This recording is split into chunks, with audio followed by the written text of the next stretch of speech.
Bonjour à tous, dans cette vidéo nous aborderons la notion de droite non parallèle aux axes d'un repère. Comme nous l'avons vu dans la vidéo précédente, nous savons que dans un repère du plan, il existe essentiellement trois types de droites, à savoir les droites parallèles à l'axe X, les droites parallèles à l'axe Y et les droites non parallèles aux axes. En particulier, dans un souci de facilité, si on se place dans un repère orthonormé, on parlera alors de droite horizontale, de droite verticale ou de droite oblique. Dans cette vidéo, nous nous placerons dans ce cadre et nous nous concentrerons ici uniquement sur les droites obliques. Toutefois, notez que toutes les notions évoquées dans cette vidéo sont également valables dans un cadre plus général. Comme cela a été également dit dans la vidéo précédente, on peut déterminer une droite de plusieurs façons. Les façons les plus habituelles de le faire sont soit de déterminer une droite à l'aide de deux points distincts de celle-ci, soit de déterminer une droite à l'aide d'un de ses points et de sa pente, ou enfin de déterminer une droite à l'aide d'un de ses points et d'un de ses vecteurs directeurs. On notera que dans le cadre des droites non parallèles aux axes, la pente est toujours bien définie puisque le problème de définition ne survient que dans le cas des droites verticales.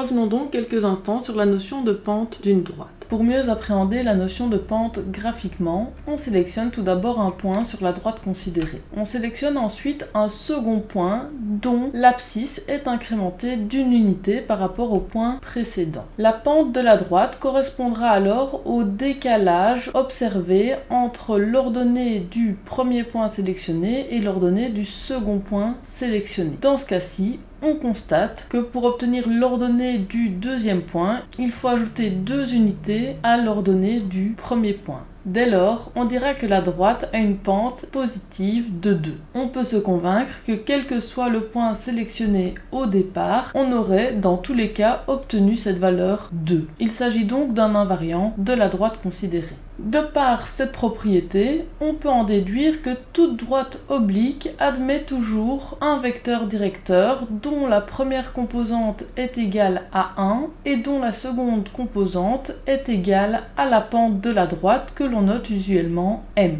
Regardons maintenant un deuxième exemple. Si l'on considère cette droite D1, en effectuant la même construction, on obtient pour cette droite une pente égale à -3. Dans ce cas-ci, la pente est négative et cela se traduit graphiquement par le fait qu'on est ici en présence du graphe d'une fonction du premier degré décroissante. Les choses se compliquent légèrement lorsque quand on tente de sélectionner un deuxième point sur la droite, on constate que l'écart entre les ordonnées des deux points n'est plus observable avec exactitude sur le graphique. Dans ce cas-ci, on constate que la pente est légèrement supérieure à une unité, mais il est difficile de pouvoir en donner une valeur exacte du fait que le second point sélectionné ne se trouve pas sur un quadrillage précis. Dans ce cas, afin de pouvoir déterminer la valeur de la pente avec exactitude, on effectuera une construction intermédiaire. Dès lors, on considérera deux points de la droite situés sur le quadrillage, et ce, même si leurs abscisses ne diffèrent pas exactement d'une unité. Dans ce cas-ci, on constate que l'abscisse du second point est incrémentée de 3 unités par rapport à celle du premier, et que son ordonnée, elle, est incrémentée de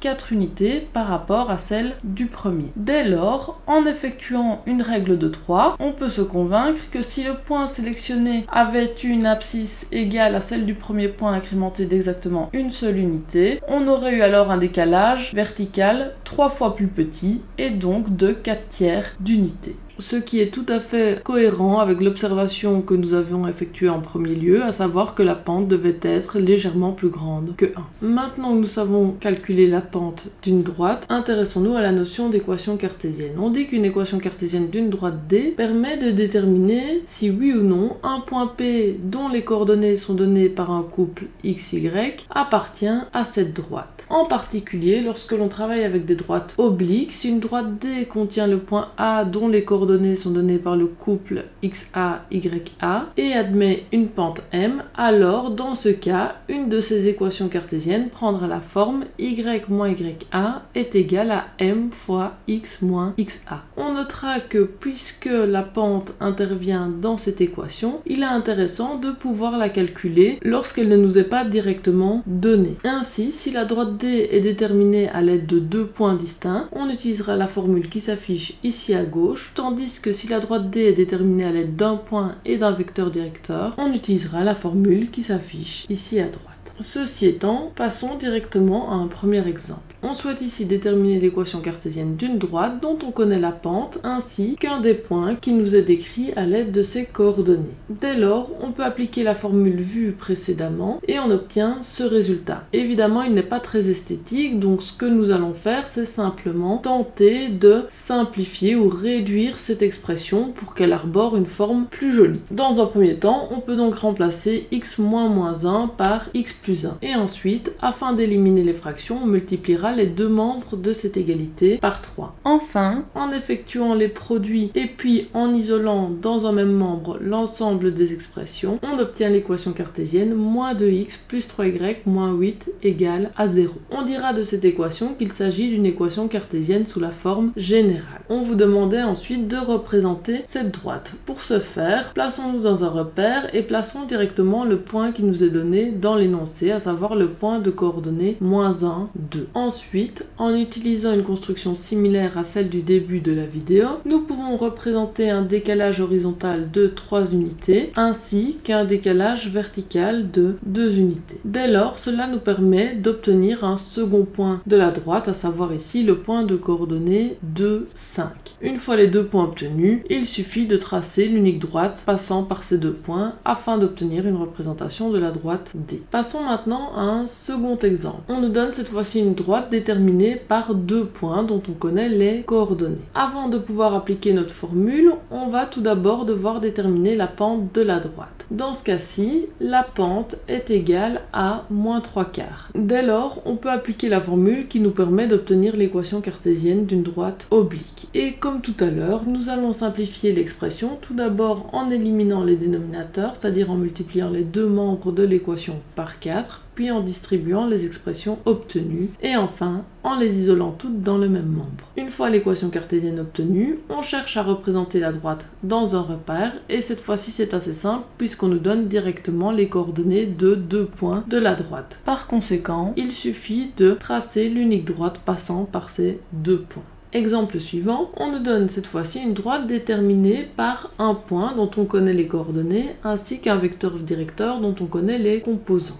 De nouveau, avant de déterminer l'équation cartésienne de la droite D, il est nécessaire de calculer sa pente, ce que l'on peut faire grâce aux composantes du vecteur directeur, et on obtient ici la valeur moins 1/2. On peut ainsi utiliser la formule nous donnant l'équation cartésienne d'une droite oblique et, comme tout à l'heure, chercher à simplifier au maximum l'expression. On obtient dans ce cas-ci l'équation cartésienne x plus 2y moins 7 égale à 0. Pour représenter cette droite dans un repère, on peut tout d'abord placer le point de coordonnées 3, 2 dans ce repère et ensuite, à partir de ce point, tracer un représentant du vecteur v dont les composantes sont moins 2, 1. À son extrémité se trouvera un second point appartenant à la droite et à partir de là, nous pourrons tracer l'unique droite passant par ces deux points. Nous avons donc une représentation de la droite D. Passons maintenant à notre dernier exemple. On nous demande ici de déterminer si les points A et B dont les coordonnées nous sont données appartiennent ou non à une droite D dont on connaît l'équation cartésienne. Si vous vous souvenez, tout à l'heure on avait insisté sur le fait que l'équation cartésienne d'une droite était un moyen efficace de déterminer si un point appartenait à la droite ou non. Dès lors, pour déterminer si le point A appartient à la droite D considérée, on va simplement insérer ces coordonnées dans l'équation de la droite. Autrement dit, ici on remplace x par la valeur 4, qui est l'abscisse du point A, et y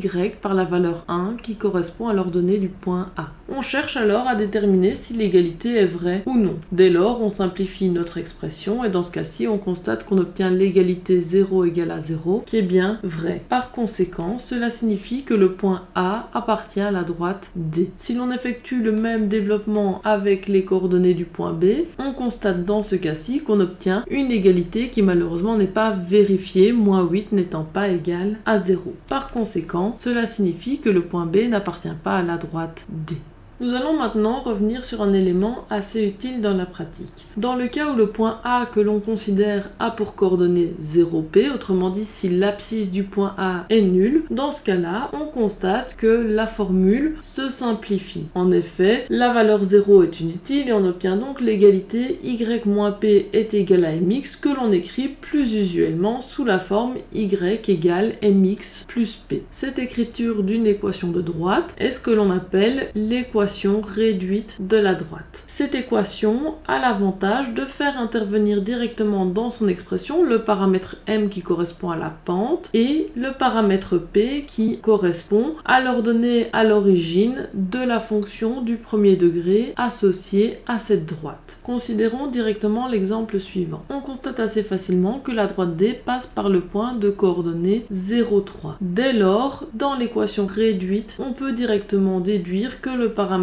P est égal à 3. En outre, en utilisant les constructions évoquées au début de la vidéo, on constate de nouveau aisément que la pente de la droite est égale à 2. Par conséquent, on obtient directement l'équation réduite de la droite qui est y égale à 2x plus 3. Voilà, c'est tout pour cette vidéo. Je vous laisse avec quelques exercices proposés ainsi que leurs solutions. Bon travail à tous!